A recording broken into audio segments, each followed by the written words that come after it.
la face aux jeunes, on continue toujours en backstage et cette fois-ci avec Alexis Corbière qui représente la France Insoumise de Jean-Luc Mélenchon. Bonjour Monsieur Corbière. Qu'avez-vous pensé de cette initiative aujourd'hui? Vous sortez du débat. Non, mais c'est intéressant et beaucoup de choses qui ont été présentées, proposées par les étudiants sont d'une certaine façon assez conformes à ce que nous proposons. Je crois notamment le refus de l'obsolescence programmée de certains produits. On le voit bien aujourd'hui, il y a un système économique de plus en plus fou, de productivisme effréné, où il est programmé la détérioration de certains produits auxquels il faut mettre un terme. Ça va de pair avec aussi la publicité effrénée qui est un volant d'entraînement de consommation. Moi je ne veux pas que comme citoyens nous ne devenions finalement que des consommateurs amenés soit sous l'injonction un peu de la publicité à vouloir consommer un produit nouveau, soit obligés parce que le produit qu'on a acheté se voit détériorer de manière beaucoup trop rapide. Donc les propositions qui sont faites là, d'avoir une exigence déjà d'information sur les produits me semble aller dans le bon sens. Et puis moi je crois qu'il faut aussi exiger qu'il y ait des pièces pour réparer les objets qui seraient détériorés. Donc j'ai trouvé ça intéressant, ça correspond à une exigence écologique. Vous seriez prêt à l'intégrer au programme de Jean-Luc Mélenchon et à peut-être l'appliquer si M. Mélenchon est élu président de la République? Puisqu'ils ont un calendrier, ils ont des financements, des choses assez concrètes finalement de prévues. Alors je vais être sincère, il faudra qu'on étudie ça dans le détail, mais il me semble qu'on l'a déjà intégré. D'ailleurs, Jérémy qui était l'étudiant l'a noté. Le refus de l'obsolescence programmée fait partie de nos propositions. Il est clair qu'il faudra légiférer là-dessus, réglementer là-dessus et créer les conditions qu'il y ait, selon moi, un développement d'ateliers de réparation et qu'on ne soit pas toujours obligé de subir cela. Donc là-dessus, on parle un peu de la même voie.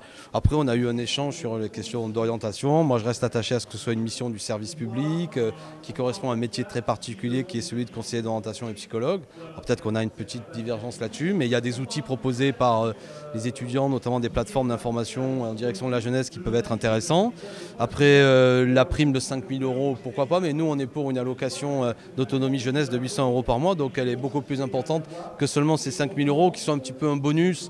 Moi, je trouve que la jeunesse, elle veut d'abord sortir de la précarité, elle a besoin de voir un petit peu loin, et parce que ce qu'elle subit souvent, c'est l'incapacité de pouvoir accéder à un logement, et on sait très bien qu'un bailleur ne se limitera pas à une somme de 5 000 € pour accorder un logement, mais sera plus sensible au fait que sur plusieurs années, il y a une allocation d'autonomie jeunesse telle que nous le proposons. Donc voilà, on a un peu parlé le même vocabulaire, mais peut-être pas exactement dans les mêmes mots. Et justement, pour terminer, quelle est la place qui est donnée aux jeunes dans le programme de Jean-Luc Mélenchon? À la fois la place. Nous, on ne prend pas les jeunes pour... on ne fait pas du jeunes en essayant un peu, en ayant un vocabulaire soi-disant branché, de plaire à la jeunesse. Je crois que c'est la démagogie, ça ne plaît pas à la jeunesse. Les jeunes, ils veulent qu'on les traite comme des citoyens à part entière. Être pris au sérieux, les jeunes, ils subissent la précarité, le chômage, et c'est pas marrant. Et aujourd'hui, vous avez 23% des jeunes qui vivent sous le seuil de pauvreté. Ils étaient 17% en 2002. La jeunesse, elle voit ses conditions de vie et d'existence détériorées. Donc c'est d'abord en rompant avec ce système économique, en relançant l'activité économique telle que nous le proposons nous avec ce plan d'investissement de 100 milliards, l'objectif de création de 3 millions d'emplois, qu'aussi la jeunesse elle verra ses conditions de vie améliorées. Mais c'est vrai que nous avons des dispositifs particuliers, j'en ai évoqué certains, on est même pour élargir le droit de vote à 16 ans, parce qu'on trouve que la jeunesse française a démontré ces dernières années une capacité de mobilisation, de sensibilité aux questions civiques, sociales, qui fait qu'elle n'est pas plus infantilisée, si je puis dire, ou que la jeunesse d'Autriche qui a aussi le droit de vote à 16 ans. Dans certains länders allemands, le droit de vote à 16 ans existe. En Écosse, c'est le cas, ou en Argentine et en Équateur. Donc vous voyez, ça fera 1,5 million de plus de citoyens et ça permettra que les préoccupations de jeunes soient plus encore dans le débat. Très bien. Merci Monsieur Corbière, au revoir. On se retrouve ensuite toujours en backstage avec le candidat qui représentera cette fois-ci Nicolas Dupont-Aignan.